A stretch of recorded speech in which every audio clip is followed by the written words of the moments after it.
Assalamualaikum warahmatullahi wabarakatuh. Selamat pagi teman-teman. Perkenalkan nama saya Marwa bin Zainuddin. Baiklah, di sini saya akan menjelaskan sedikit tentang teknik observasi. Yang pertama, behavior telling card. Behavior telling merupakan suatu teknik pencatatan tingkah laku seseorang secara spesifik dengan menggunakan perhitungan. Behavior telling dan chatting juga memiliki tujuan mengatasi dan mengubah tingkah laku yang tidak diharapkan dengan memanfaatkan asumsi dasar konseling behavioristik. Selanjutnya, ada pun dua unit tingkah laku sebagai target behavior, yakni tingkah laku deskriptif dan non-deskriptif. Yang pertama, tingkah laku non-diskrit, yaitu tingkah laku yang sulit dimasukkan dalam unit yang diskrit karena sulit ditentukan awal dan akhirnya dari perilaku tersebut untuk diukur dalam satu hitungan.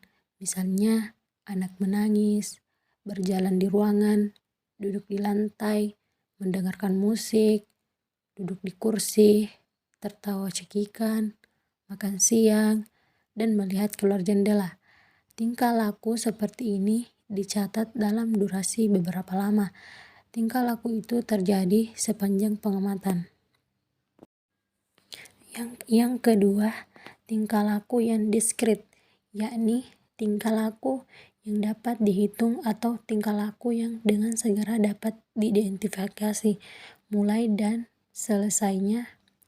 Misalnya, menendang bola, menyentuh hidung, mengangkat tangan, membaca kalimat secara lisan, merot pensil, meletakkan buku, memukul, melempar ke tempat sampah, menginterupsi perkataan orang lain. Nah, tingkah laku seperti ini dicatat dalam bentuk frekuens. Beberapa kali tingkah laku akan muncul, maka kemudian ditoli. Selanjutnya, sistematika laporan behavior telling dan courting.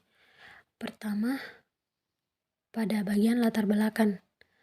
Bagian ini dituliskan penjelasan dalam uraian paragraf yang melatar belakangi pembuatan laporan tersebut. Dengan adanya latar belakang, maka pembaca akan tahu hal apa saja yang akan disampaikan dalam laporan tersebut. Kedua, landasan teori. Landasan teori merupakan bagian dari penelitian yang memuat teori-teori dan hasil-hasil penelitian yang berasal dari studi kepustakaan yang memiliki fungsi sebagai kerangka teori untuk menyelesaikan pekerjaan penelitian. Kedua, perancangan. Yang pertama, tujuan perancangan. Dalam tujuan ini dituliskan apa tujuan dari pembuatan laporan tersebut. Kedua, definisi operasional tingkah laku yang akan diobservasi. Definisi operasional merupakan pernyataan yang menerangkan tentang definisi atau mendefinisikan variabel secara operasional berdasarkan karakternya. Yang ketiga, teknik pengambilan data. Subjek adalah seseorang yang diamati. Setting atau waktu dan tempat. Waktu dan tempat saat melakukan observasi. Yang ketiga, sampling data. Data apa dan bagaimana pengambilannya. Pengambilan data disesuaikan dengan tujuan dari observasi itu sendiri. Keempat, prosedur pelaksanaan, yang mana teknis mengenai cara pengambilan data. Kelima, pengolahan datanya. Bagian hasil pembahasan, salah satu kelebihan dari model behavior telling and courting, model ini mampu mencatat perilaku yang batasannya tidak jelas dan tumpang tindih dengan perilaku lainnya karena sulit memilah perilaku yang saling tumpang tindih satu sama lain. Caranya ialah dengan menghitung durasi waktu setiap perilaku tersebut muncul dari rentang waktu observasi tersebut dan dilihat perbandingannya dengan membuat grafik pembandingan antar satu waktu dengan waktu lainnya. Yang terakhir, kesimpulan. Isi dari kesimpulan ini yakni hasil penelitian yang dipaparkan secara singkat, baik digambarkan dalam tabel atau diagram maupun laporan. Selanjutnya, contoh behavior telling curve. Ya, dapat dilihat di sini yang berjudul observasi terhadap perilaku makan dalam 5 hari. Nama observer Asri. Pada hari Minggu, waktu mulai makan jam 6 sampai jam 7.10. Makan siang jam 12.15 sampai jam 12.35. Makan malam jam 18.45 sampai 19.25, di mana Asri menggunakan waktu makannya senilai total 105 menit. Senin, sarapan pagi jam 9.10 sampai jam 9.50. Makan siang sekaligus makan malam jam 17.20 sampai jam 18.00. Waktu yang digunakan senilai total 70 menit. Selanjutnya, hari Selasa, sarapan pagi jam 7.30 sampai jam 8.15. Makan siang jam 12.20 sampai 12.45. Makan malam jam 12.10 sampai jam 12.45. Waktu yang digunakan senilai total 100 menit. Hari Rabu, makan sarapan pagi jam 9.30 sampai 9.50.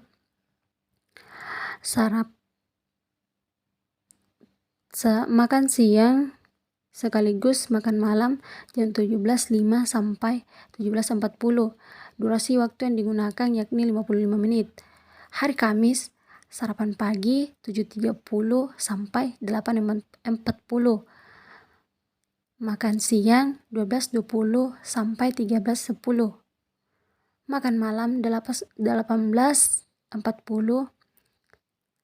sampai 10:05. Total waktu yang digunakan pada hari Kamis yakni 145. Sehingga total waktu keseluruhan yakni 475 menit dan rata-rata waktu per hari 95 menit.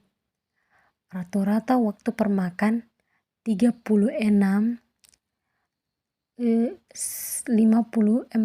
menit.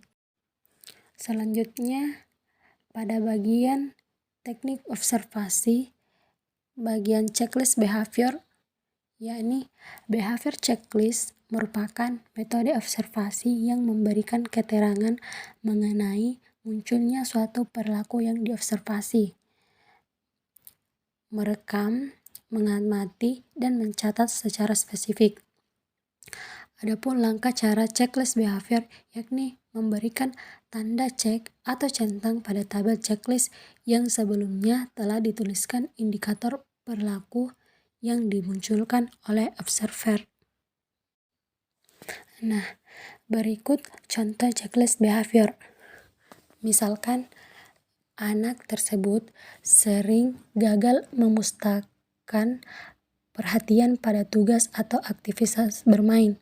Misalkan anak tersebut merasa pernah mengalami sering gagal, maka anak tersebut akan menceklis tanda ya.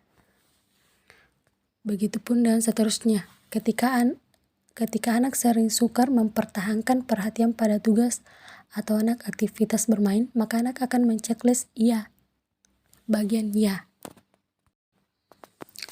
Selanjutnya, teknik observasi bagian rating scale. Rating scale merupakan data penelitian dengan bentuk bertingkat, sehingga terdapat pernyataan wawancara yang dilakukan observer dalam menunjukkan tingkatan dalam instrumen penelitian yang dibuat. Rating scale juga digunakan untuk mewakili umpan balik responden dalam bentuk komparatif untuk fitur, produk, atau layanan tertentu, sehingga varian pertanyaan pilihan ganda populer yang banyak digunakan untuk mengumpulkan informasi relatif. Adapun contoh rating scale, di mana pilihan atau jawaban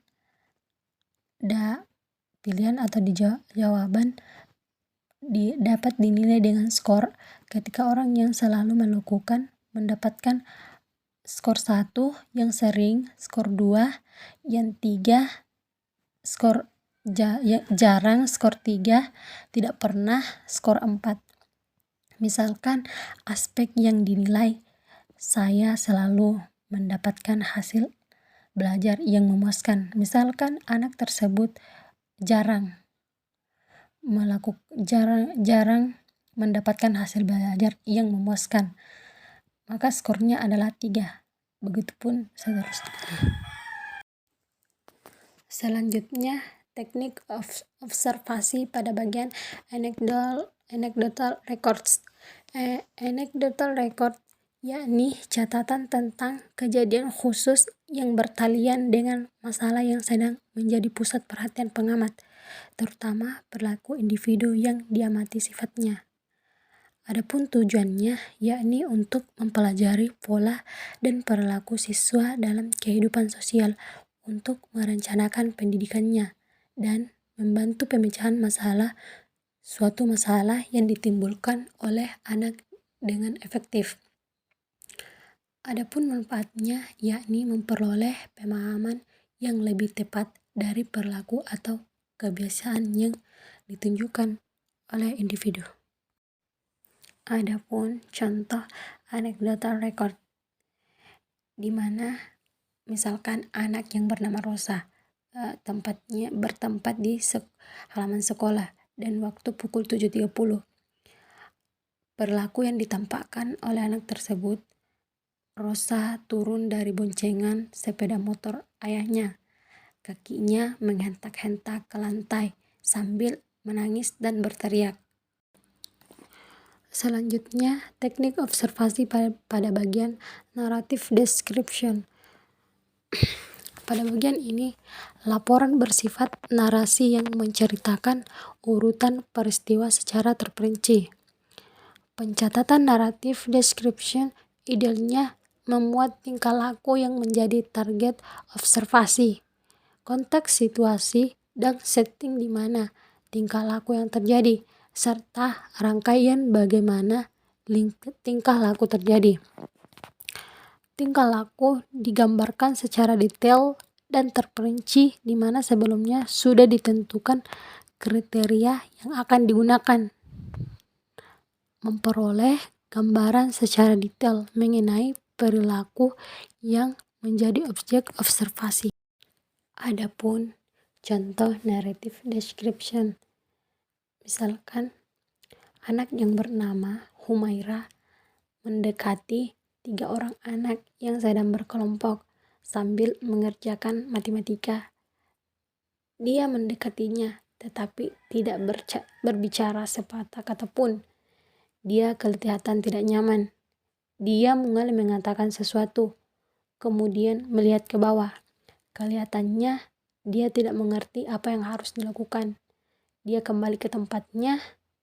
Kemudian salah satu dari ketiga anak tersebut melihat kepada Humaira dan melambaikan tangan kepada Humaira sambil berkata, "Humaira, mau bergabung?" Humaira tersenyum, menggelengkan kepala dan tunduk di tempatnya sendiri. Kelihatannya Humaira kecewa. Baiklah, itulah tadi penjelasan singkat dari saya tentang teknik observasi. Kurang dan lebihnya mohon dimaafkan. Wabillahi taufiq wal hidayah. Wassalamualaikum warahmatullahi wabarakatuh.